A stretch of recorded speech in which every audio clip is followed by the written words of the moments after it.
Oyun haqqında fikirlərimiz, gözlədiyimiz xal nəticəsini ala bilmədik. 3 xallıq oyun kimi baxırdıq biz Neftis oyununa.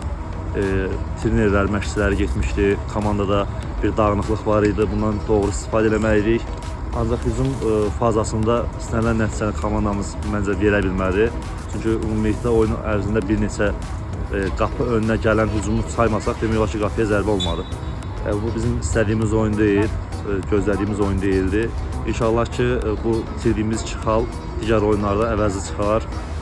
İstədiyimiz nəticəni alaraq ki, Avropa yolundakı o getmək istədiyimiz düşüncəmiz pozulmaz.